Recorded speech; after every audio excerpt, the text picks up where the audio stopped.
Welcome to Feminist Frequency Radio. I'm AC Lamberty. I'm Kat Spada. And this is the podcast that asks you to be critical of the media you love. This season, we've got some fun new segments where we're discussing what we're watching, reading, and freaking out about with special guests and more surprises. Today, we're talking about The Fall Guy, the new movie from stuntman turned director David Leitch that seems on its face to be a bespoke movie custom-made for an audience of me. Starring Ryan Gosling, Emily Blunt, Aaron Taylor-Johnson, Hannah Waddingham, Winston Duke, and Stephanie Hsu, the film is a loose adaptation of the 1980s TV series of the same name. While the show starred Lee Majors and others as stunt performers who, quote, moonlight as bounty hunters, the movie takes a down-on-his-luck stuntman who has to use his special set of skills to pursue the mysterious disappearance of the A-lister that he used to double, all while dealing with a broken back and a broken heart. That's me, Colt Sievers, and this is my hero's journey.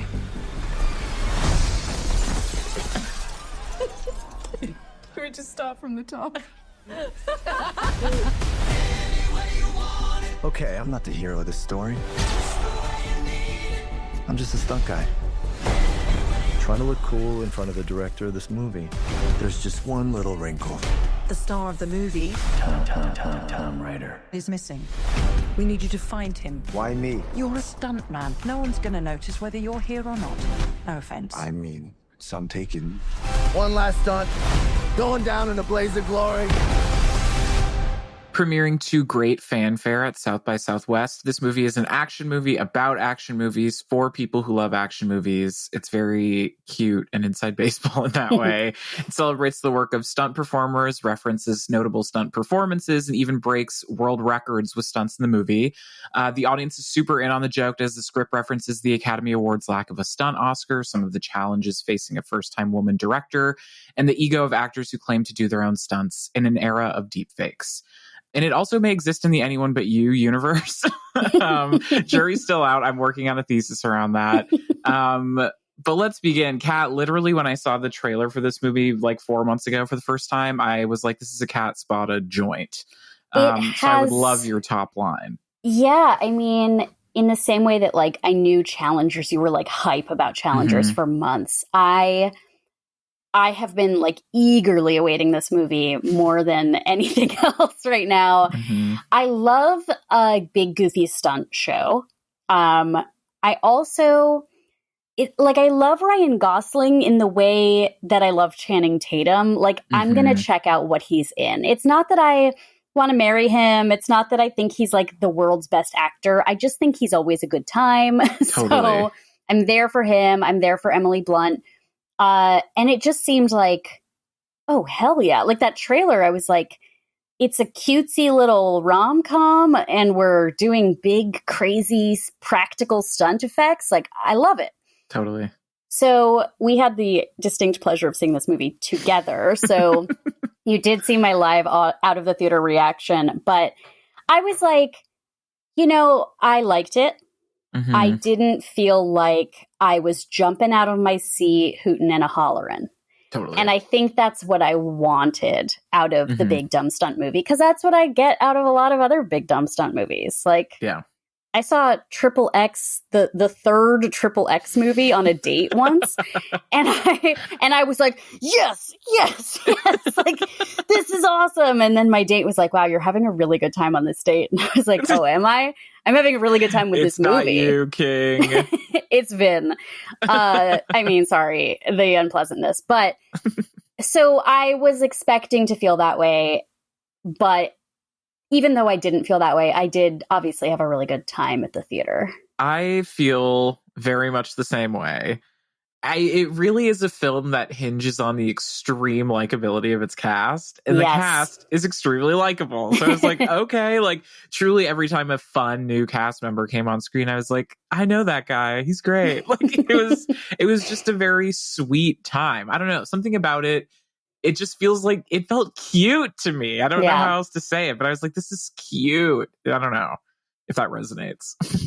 The chemistry between Emily Blunt and Ryan Gosling is there. And I think that's also like, we don't get enough of it, maybe. Like Agreed. when they're sparkling with each other, they're so sparkly, but a lot of the movie isn't that, or is like, oh, we used to have that. Maybe we'll have it again. But we're right now in this in-between space. So there was like, you know, I think watching this, like, I don't know if I'm grading on a curve. I feel like I did that even like thinking about how we talked about Monkey Man. It's kind of like, oh, I'm thinking about this as Dev Patel's first movie versus thinking about this as just like some action guys made an action movie. Yeah. So watching this, there are parts where I'm like, oh, this didn't totally feel like a movie. It felt like a really good stunt show with some really great bits and like scenes, but something didn't make it like, oh man, I would watch this over and over again. Again, like, I don't know. I'm being critical about something I enjoyed very much, which is the thesis of Feminist Frequency Radio. But I mean, right now I'm just being critical of enjoyment, not necessarily of like problems. Well, I'm interested if you have any feelings or like relations to David Leitch, the director in general. So he is a stuntman turned director. I'm not sure if this was like a passion project of his, but it does seem like it, like given his background. Yeah.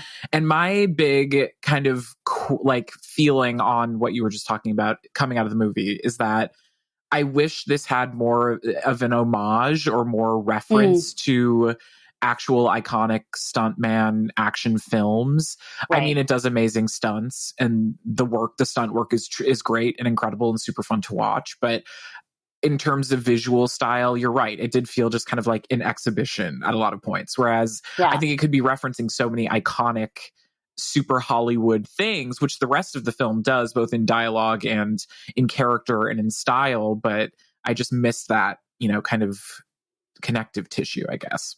Yeah, it almost makes me wonder if there is like, are certain stunts proprietary in a way? Like, okay, that's a weird way of asking the question, but I feel like if you were to watch the Olympics and see a certain like gymnastics move or figure skating move, you'd be like, oh, that's the one that Oksana Bayul invented, right? Like, I wonder if there are things where you could say, oh my God, it's the iconic thing from like Lou Ferrigno as the Hulk that every action fan would recognize.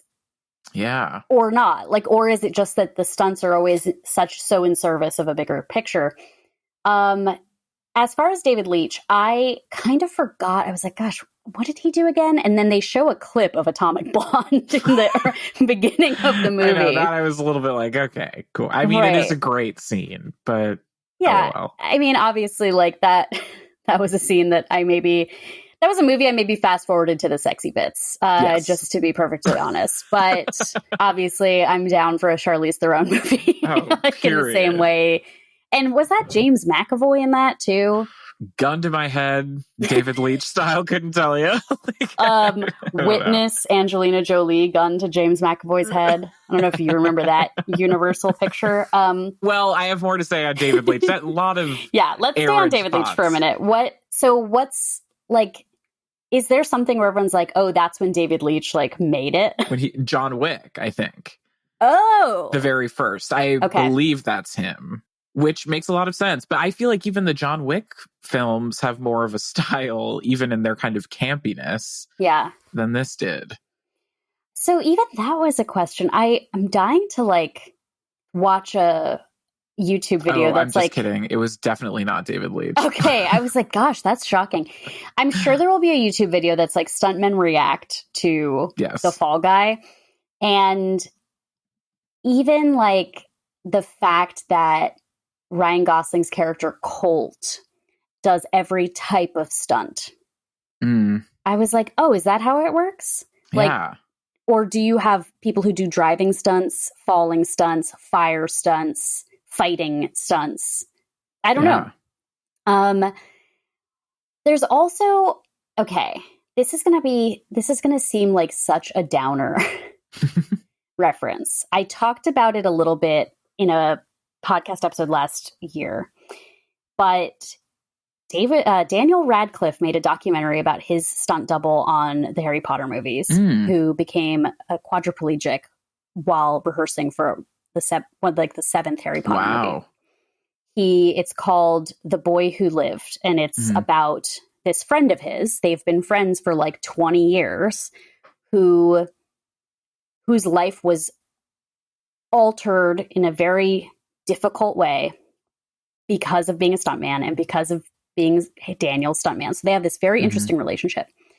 And there's also in that movie, in that documentary, other stunt performers. So like the little crew of the people who did all the Harry Potter movies together, the stunt coordinator who like can't visit the guy because he has such guilt over what happened, right?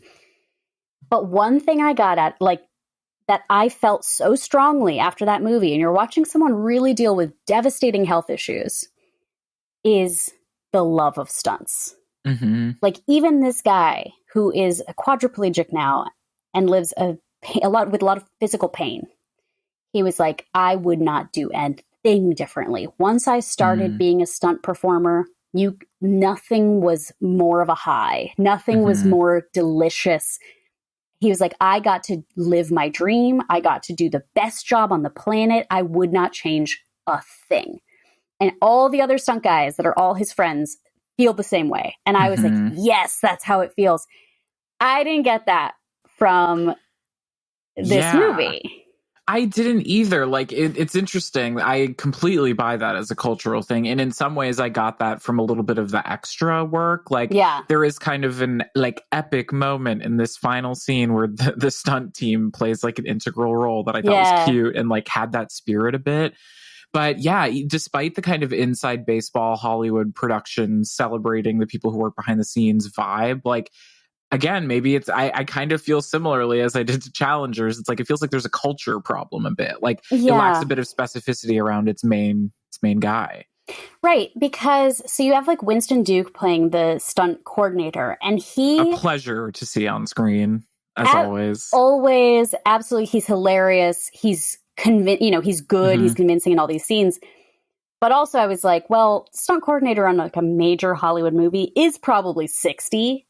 Like is probably a veteran in the business.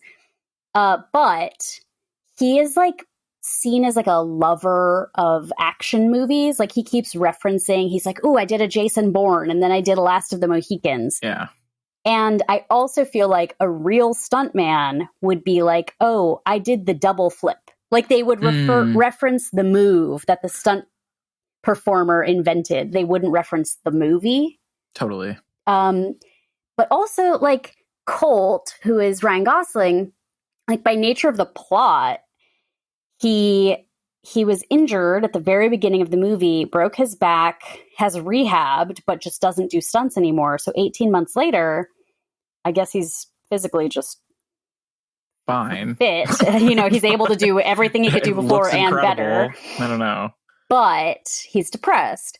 And so the fact that he's like hesitant about everything also made it like, I think that's why I wasn't fist pumping in the seats, because he's always like, oh, you want me to do a barrel roll? Like, I don't know. I don't know if I should do this. I don't know if I should be here. I don't know if this is a good idea. Yeah. I think that is why like it took a while for it to really like pick up for me. I also think kind of on that, so the main conceit of this film is that it's, yes, both a rom-com, but also he is solving kind of this murder or disappearance of the main star of this action movie. That part felt completely incidental to me. And that is the entire movie. I almost wished it was an Anyone But You universal rom-com set in Australia that just happened to be about stunts. Like, right. And my soft pitch was like, let's take Aaron Taylor Johnson as the insane, movie star egomaniac and make him like kind of the side character, like himbo, like wingman to Ryan Gosling, and just have that be the main relationship. I don't know. It seemed like the action kind of felt like unrelated to the plot in some ways. Does that make sense? Totally. Like they had to have fights. Yeah. And you wouldn't have had like fights that were out of the context of the Alien movie that's being made if not for some other crimey thing that was going on. Yeah.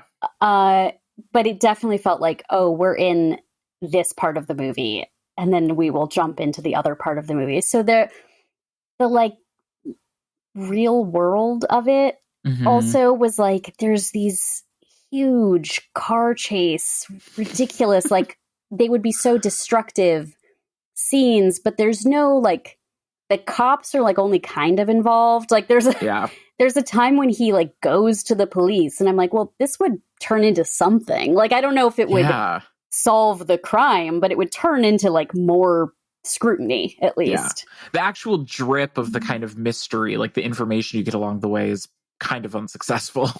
and ultimately is a little obvious, I think, when you find out like what the whodunit part of it. But I want to talk about Emily Blunt, who we discussed on our Machos series when we were talking about women machos. I'm really interested how you felt about her performance, and I am very interested in her positionality in this film, if that makes sense. So her performance was great. I think the fact that she is so lovely and able to convincingly play this like girl who got her heart broken by a boy, like that, she sells 100%. She also has a fight scene. I wish she had more. It was amazing. Like that one, I was like, this felt like kind of a breath of fresh air. Like it was so good. It really kind of snapped me back into it.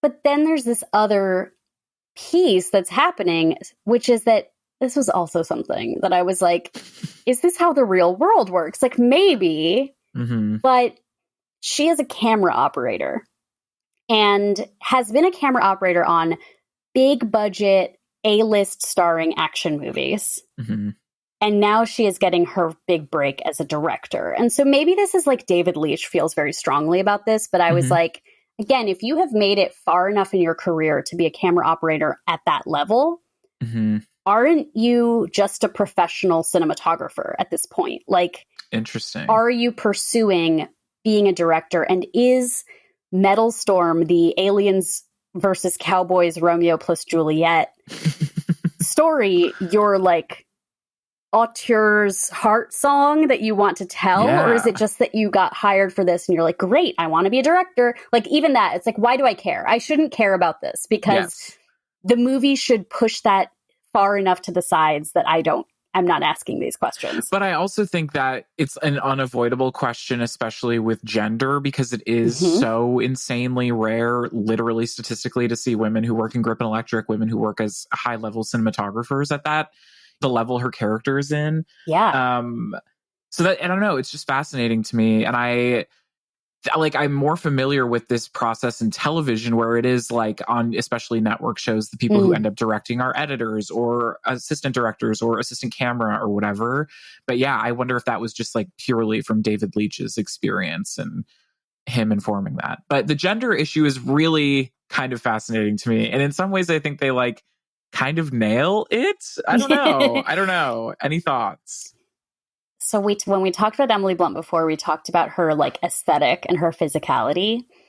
And you could just have like, well, I wanted it to be a romance and I didn't want it to be a gay romance. So so it's a boy and a girl, like, yes, that's probably why the director is a woman, is just to be the love interest, which maybe is not a gender slay. However, I feel like the fact that like the two main male characters are all about physical.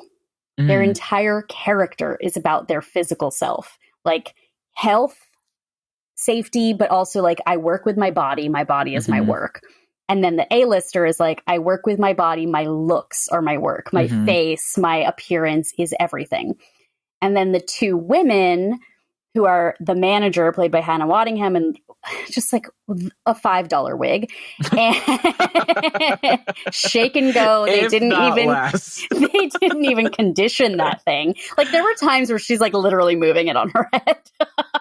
And Emily Blunt are like there to be. Those characters are like skilled.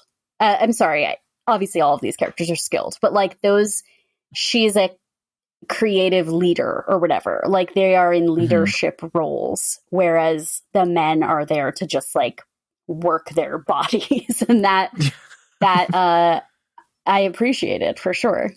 I also think there were a couple references, and maybe this was truly just like, depending on the point of view you're watching it from, but there were a couple of references to this movie flopping and you're going to be in director jail and you're never going to direct again.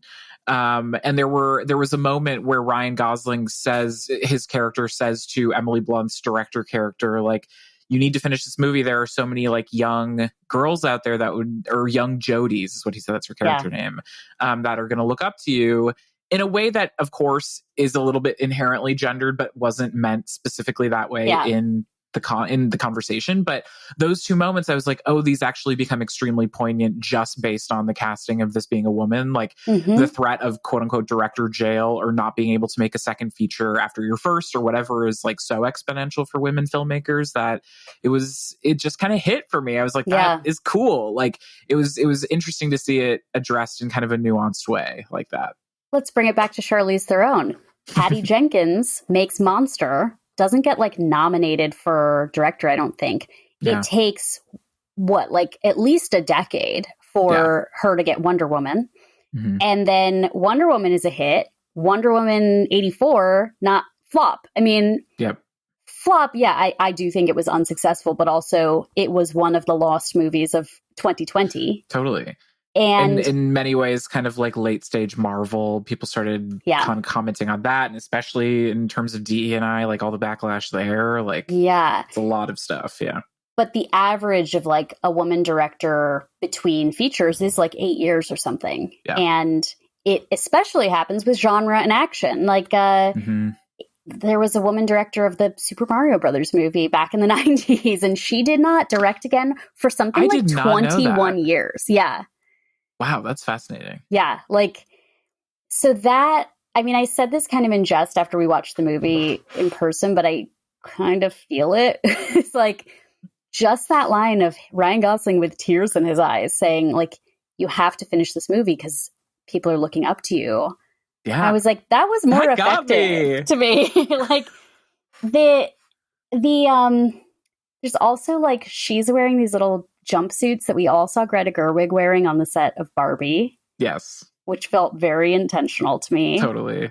And yeah, I don't know if it was intentional at all on David Leitch's part or the writer's part, but I don't know.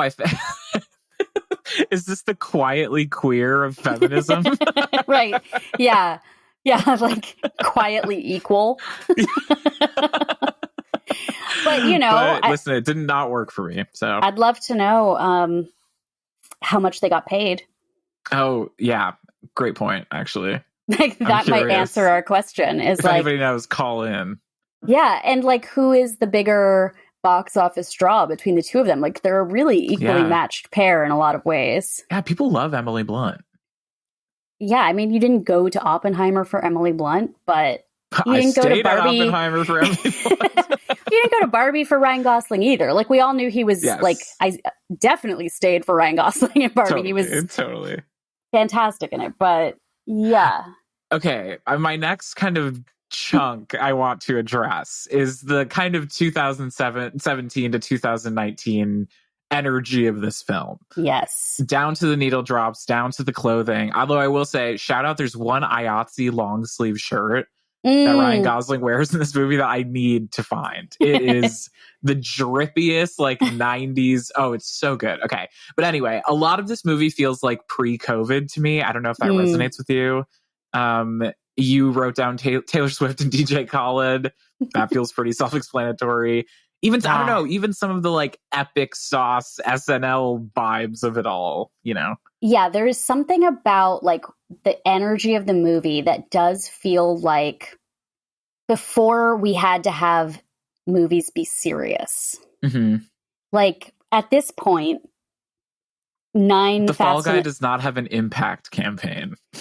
No, and like there's even the crime thing, like it's serious, but it's not handled seriously. So, you know, by now, The Fast and the Furious has to have like a tear-jerker scene, or it has to have a scene that's like, well, if we fail, then I guess everyone's going to be exploded on the planet. Like everything is really massive. And I think you're right that it's like a post-COVID thing. Like now you wouldn't be like, we're just gonna have some fun. Yeah, like even you saying this, I'm like, the stakes are comparably kind of low in this movie. Like at one point, the main characters are like, yeah, we don't give a fuck about this movie. Like she's like, I won't finish it. I don't care. Like who cares? Which is, I don't know. It doesn't not work for me. It is funny, but yeah.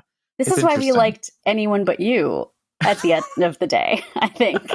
Is that like, it was meaningless. Like, we were like, no. They definitely all flew to Australia for either 2 days or 5 weeks. Yeah. For a gay wedding. The real Anyone But You is the like cast and crew friends we made along the way. And that feels definitely the case for The Fall Guy too. Like I'm sure they had an amazing time making this movie. Absolutely. Like I have to see the crew gifts that went out for this. Oh my God, yeah. That I assume were Metal Storm related, which is the movie within a movie here. Yeah. Metal Storm was funny to me. Yeah. Like, I did find almost all of that very funny. And that stuff was cool. Like when they would show what the scene will look like with effects and then show it with green screen and padding and stuff like that. Totally. So this is why it felt like a little bit of a series of like sketches or like a really good SNL movie, is how many crammed in bits you could just miss. So Aaron Taylor Johnson, who's hilarious in this movie. Absolutely slays, eats. He's great. so funny. He's like off his rocker, so his apartment is covered in Post-it notes with all these weird thoughts and questions and reminders that every time I read one, I was like, that's funny. Like each of them was funny. And then we get to see a bunch of his past movie posters. Yes. And they were all hilarious. But the one that I remembered was Action Packed 1. That one was in the title of the movie. Made me laugh so hard. That's so good. Yeah, where it does get referential with like kind of present day action commentary, they do a bit of like parodying the Dune music. Yes. Aaron Taylor Johnson is kind of doing Matthew McConaughey at one point. Like it does get pretty contemporary with his action reference, and it does ultimately all work for me. Like the alien design is very current Star Wars. Yes. Yeah. Like the Star Wars TV shows where they're all kind of like cute. Yeah, and they're like wearing burlap and stuff. What? Okay. It must be because of this that TikTok today, the algorithm showed me Matthew McConaughey's daughter's quinceañera. Where was our invite? I know. I thought we've been trying to beef up our press operation. I'd go to Texas. Yeah. Like, it was posted by like the events company that like did the quinceañera, and it was just silent clips of Matthew McConaughey dancing with his daughter. It was great. I love that. Loved it. Yeah, I guess that's the thing about all of these like movies is that there are just scenes where you're like, oh, right, we've got to get that MacGuffin from A to B. Yeah.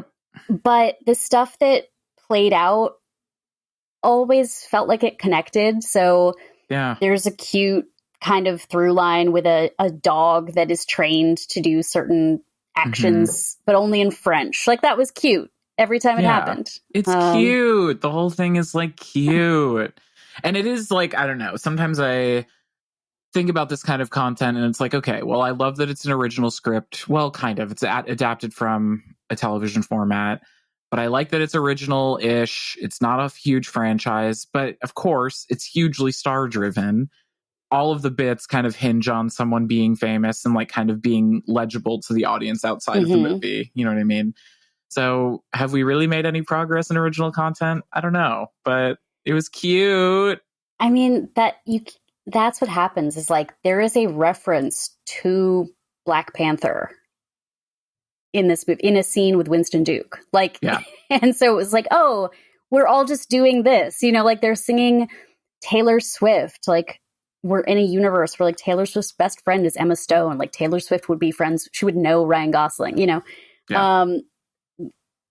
the scene, there's like 1.5 scenes that deal with all the prop weapons that the A-list star would have retained from his time on different sets.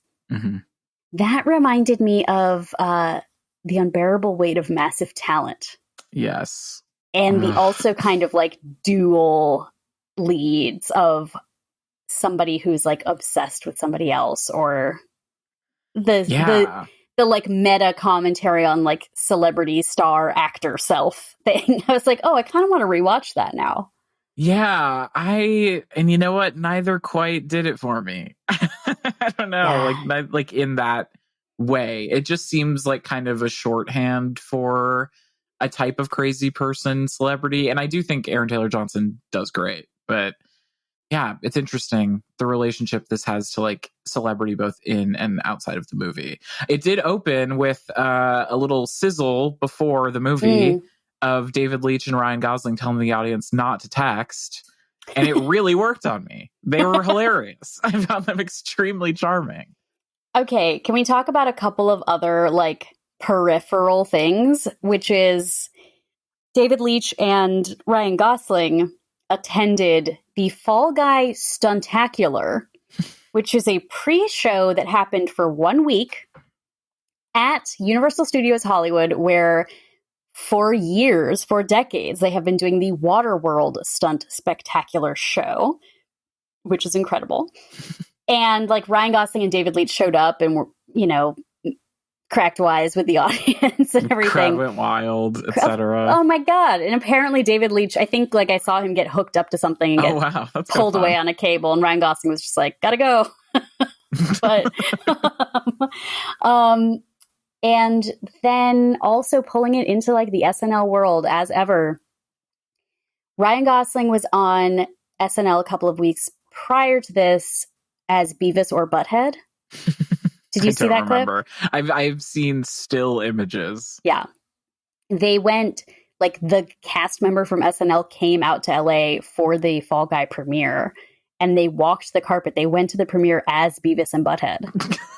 Sure. But like as the characters from the SNL skit that are not Beavis and Butthead, but just look like Beavis and Butthead. Like them. See, I'm again, as with reaching critical mass with Yorgos, with Luca, with whatever, I'm like, is Ryan Gosling like getting it too into his mythology, or like are the productions that he's in pushing that a bit much? I think he's extremely likable, and I'm finding it all very fun. But I'm curious what I know. His next role is a big kind of space opera thing with Phil Lord and Chris Miller. So it's like, oh, interesting. I'm curious the further direction of his career. Well, he's already done the space opera with First Man director. You're just a bunch of boys. The joke could have been a joke. Yeah, I mean that's the thing about him. Like he is a mythological figure at this point. To go from the Mickey Mouse Club and Young Hercules to then like both blockbuster romance and indie like art house movies to now this. Like this is a weird stage 4 for an actor. It is like, it's like ironic and post-ironic at the same time. He's fascinating to me, and I wonder if he'll have an upcoming like drama Oscar award bait turn, or if he's kind of over that. No, I think he will. I think he'll do Lars and the Real Girl again. He'll get there. But maybe he's the answer to the question I always ask, which is, what if Leonardo DiCaprio had stayed hot? Yeah. Right? I mean, it's true. I mean, Leonardo DiCaprio is playing people who have exclusively like 3 teeth at this point. Yeah. What if Leonardo DiCaprio had settled down with an age-appropriate wife and stayed hot? I also think that's like a little bit Matt Damon, but I don't find Matt Damon hot, so. True. But like Matt Damon was maybe a wunderkind, but he wasn't like a child star in the way that those two were. That's true. Oh man. I mean, he does look great in this movie, despite them putting him in some kind of insane, again, 2017 outfits. Right. Yeah. But I'll take it. Oh, Okay, my two last David Leitch findings. First of all, he was a producer on John Wick and did a lot of the stunt directing and choreography. So I think Okay. that's his first kind of like post-stunt life. and he did Bullet Train with Aaron Taylor Johnson. Yes. Okay. Which That makes a ton I of sense. was excited about and then did not finish. So Yeah, I didn't like it. I saw it in theaters and found it pretty exhausting, honestly. But beyond being a stuntman and director, something that caught my eye in the credits of this film is that he has a writing credit on a song called "The Unknown Stuntman," which is the original theme song from the Fall Guy TV show. Oh. But he I guess added a writing credit and changed some stuff, and then Blake Shelton is the one who's singing it. And I was like, my God, this movie is going to make $1 billion. I mean, it's weird that I'm not seeing more of that, though. Like, Ryan Gosling should show up on The Voice. The Voice. Yeah. Right? And do a bit. He should be one of the contestants. And then they're like, who is that? Oh my Yeah. God. And then they turn around and it's Ryan. Wow. Why aren't we producers on The Voice? I don't know. I mean, Emily Blunt sings in this movie. There's like a really pivotal karaoke scene. They should have her do that. And then it's like, oh man, I'm Blake Shelton and I did the unknown stuntman. You should Let me come on up there. pre-save it on Spotify. So you tell people to do, but with music. I need to get in touch with these. Does someone have Lionel Richie's number? Oh no, that's American Idol. Never mind. Does someone have Lionel Richie's number? Yeah, that song was amazing. If you've gotten to the credits, if you don't care about spoilers, because you shouldn't care about spoilers for this movie. Don't worry about it.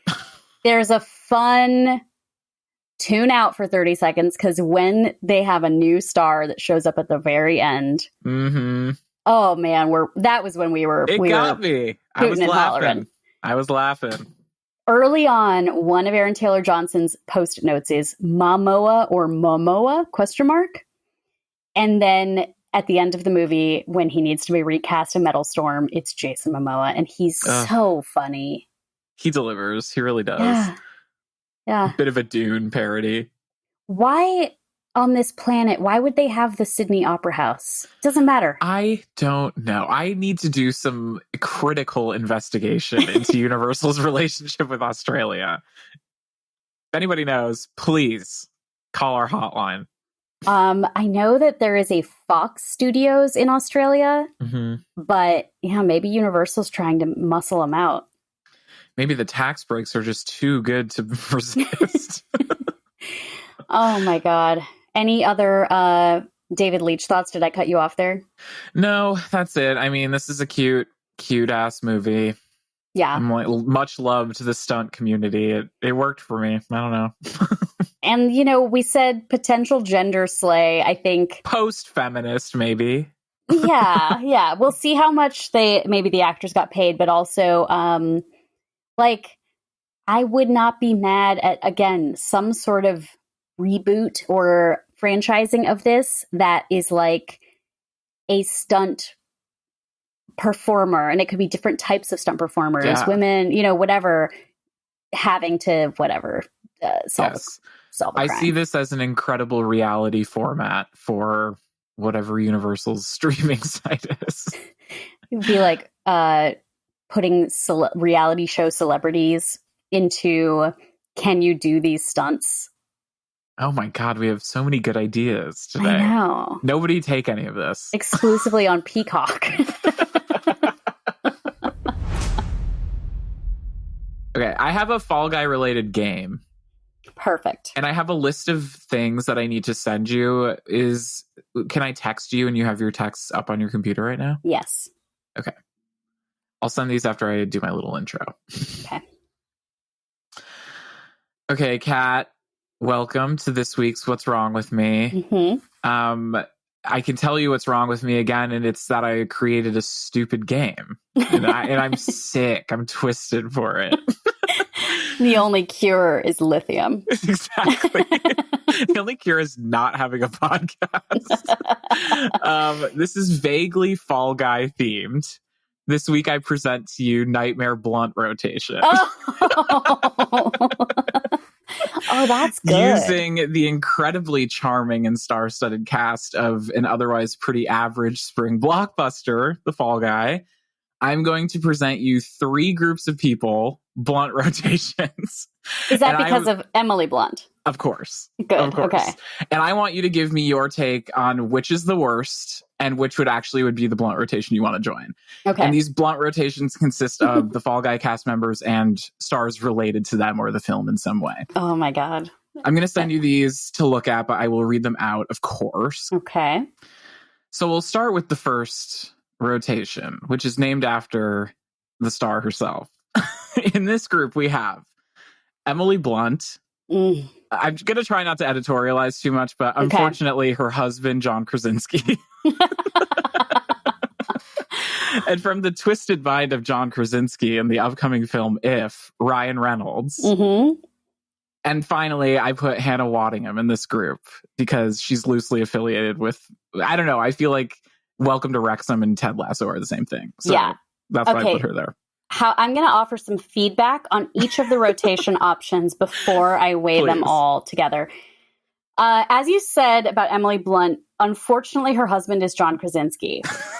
I don't hate John Krasinski. Yeah. I do think she could do better, considering the fact that her sister is married to Stanley Tucci. Oh my God. Wait, is that true? On the set of The Devil Wears Prada, widowed Stanley Tucci met young starlet Emily Blunt and her older sister, and they got married. You know what? For a second, I was picturing Emily Deschanel. Oh, yeah. And I was like, Star of Bones is Stanley Tucci's wife? That's crazy. She is also married to someone surprising, I feel like. Wow. But I can't remember. John Krasinski and Stanley Tucci have a tense relationship, I can imagine. I feel like Stanley Tucci, it's very Don Draper. It's like John Krasinski's always thinking about Stanley Tucci, and Stanley Tucci doesn't think about John Krasinski at all.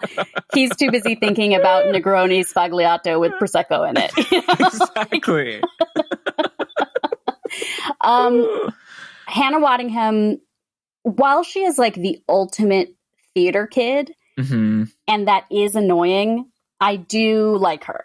Yeah, and I feel the same. Ryan Reynolds is the real tough one for me here. I'm not going to lie.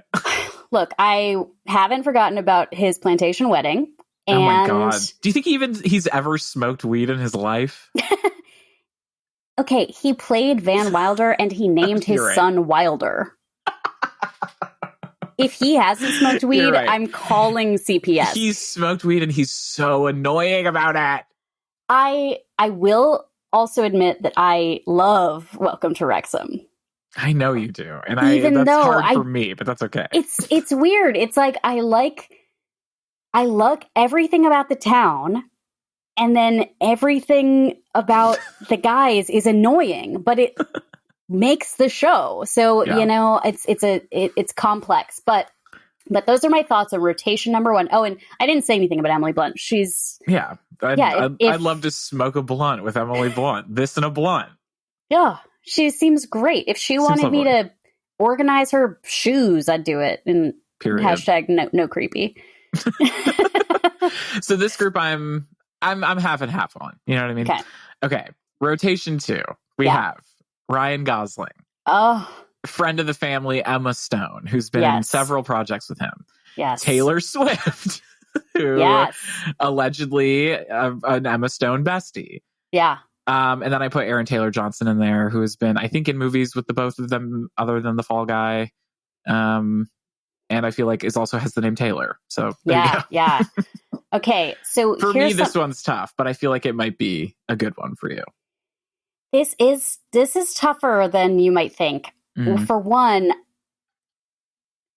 no offense if you're listening, but I am not sure Aaron Taylor Johnson goes anywhere without Sam Taylor Johnson, his wife. I agree with that. And I would like to see the documents on that.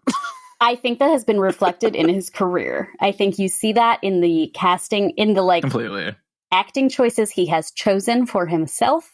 His cameo in Back to Black. Just kidding. I don't think that. I don't think that's real. But if it is, I'll eat my hat.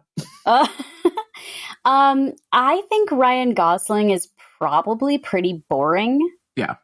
I think Emma Stone is funny. I think she's actually funny. Mm-hmm. I think Taylor Swift would be a very boring person to hang out with. I think she would be deeply irritating while under the influence of marijuana. So in some ways, I think I'm right at home here. We'll get to it. But like, I am a pretty much quiet, zoned out kind of weed smoker.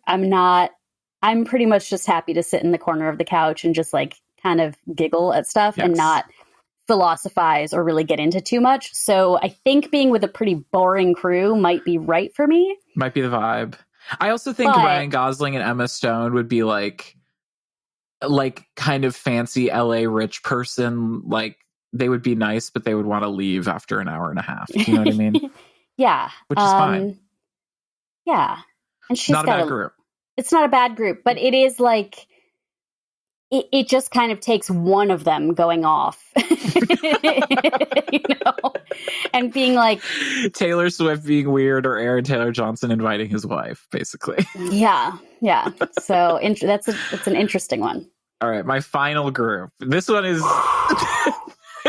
bad. This is tough. This is Winston tricky. Duke. Yeah. Love would be like great to hang out with, I'm sure. Mark Wahlberg, who was Winston Duke's co-star in the Netflix film Spencer Confidential, which I had to write down to remember. Oh my God. Simu Liu, who was recently in King Arthur with Mark Wahlberg. One of my most favorite memeable celebrities. And then because I couldn't go so horrible and just pull some of the worst people that Simu Liu has worked with, I'm going to say Michelle Yeoh from Shang-Chi. Okay. Who I think is cool, but actually I don't know if I would want to smoke weed with her. Yeah, I don't think she ever has. Yeah.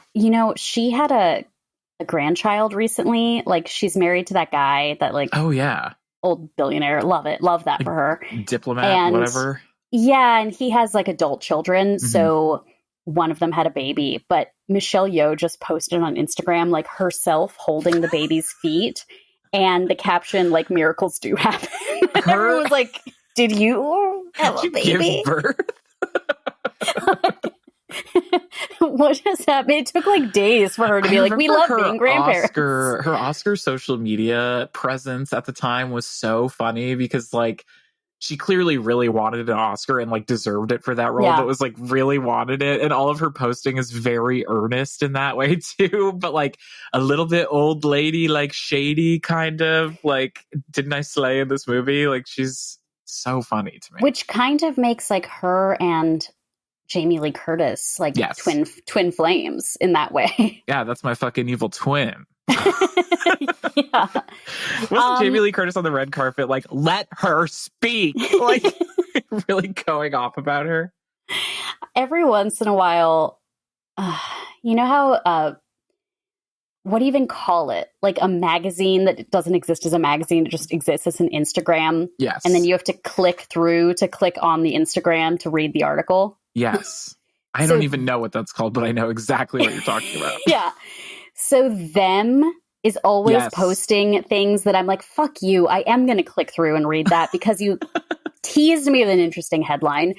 And it's, I think the most recent one was like 12 celebrities who support their trans or non-binary children. And I was like, God, yeah, well, of course I have to click through. How am I not going to click that? Yeah. Jamie Lee Curtis, top of the damn list. Jamie Lee Curtis, top of the list. They left Donal Logue. Oh, I was thinking Donal Gleason for a second, and I was like, what? Well, good for Donal Logue. Yeah. Anyway, they left someone off the list group that I'll sidebar with you about because I was like, oh, I think this is maybe an open secret. But okay. Okay, so this group, AC? Tough. This is my dream blunt rotation. This is your dream? You're unwell. You're just like, I want to see what happens. This seems like the best time. Now, I'm going to couch that in. If Mark Wahlberg hate crimes anybody, it's over. It's on Sight. No. You, Winston Duke, Simu Liu, and Michelle Yeoh, like Avengers Assemble style. I feel like Mark Wahlberg, he has... Sorry, refer to him by his government name, Spencer Confidential. Spencer Confidential. Look, I feel like I would have actually so much to talk to him about. Yeah. I could, if I did get just 9/11. stoned, zonked out, I could be like, so tell me about your prayer app. And then I could just sit there for 3 hours. Coastin'. I could ask him about the fitness video that he did back in the 90s that includes him doing bicep curls with a lady in a sports bra staring at her tits and saying, ooh, that view. And that's like the entire video. Oh my God. I could ask him so many questions. I could ask him about the movie Rockstar. Oh my God. I mean, there's so much you could ask Simu as well. How to do a TikTok dance. I would love, if we were all chill, like if I asked Simu about his time as a stock photo model and he didn't get offended by that, I think we'd have a good time. About how he hurt his foot on the red carpet a couple months ago. Yeah. And then like Winston Duke, I also think the interesting thing about this is that all of them have such like action-y backgrounds too. Michelle Yeoh, who was in the incredible Yes, Madam and a bunch of other amazing action movies in her entire life, but I loved Yes, Madam. I could just ask them like talk to me about shooting action movies. This is shocking to me. I really thought you would go middle group. You thought in the fuck, marry, kill of these blunt rotations, I would kill that one, but instead, does that mean you would least likely go with Emily Blunt, John Krasinski, Ryan Reynolds, and Hannah Waddingham? Because the other two have similar vibes. Yeah. So toxic. I am unwell. I do think Emma Stone and I would be friends if we met. Oh, all we have are celebrity delusions. Okay. Yeah, I think we'd get along. I think my least favorite choice is rotation 1 with the Blunt Krasinski household and Ryan Reynolds. Ryan Reynolds would just kind of, I don't know, bring a weird vibe. IMO. Yes, I think so too. I think also like when we eventually talk about Deadpool, which I might make you do. Oh, of course. Listen, no one's going to like it. His relationship to sexuality as the characters he plays versus as himself, I think we're going to have a rich discussion. He is not culturally queer. No, as Darren Criss famously coined recently on Them headline. Yeah, add Darren Criss to the Winston Duke group. Oh my God, you got a stew going. Darren Criss and Simu Liu would just immediately start singing. Out. We are queening out tonight. Again, Hollywood, call me, but Guys and Dolls remake. Fuck me. That would be amazing. Yeah. We got to get Glenn Powell in there too, not gonna lie. He can be nicely. Oh my God. We are on fire. I'm hot right now. Oh, I know. Oh, what a game. So what's wrong with you? Nightmare Blunt rotation. See The Fall Guy. Only in theaters. Ooh, that was a lot of fun.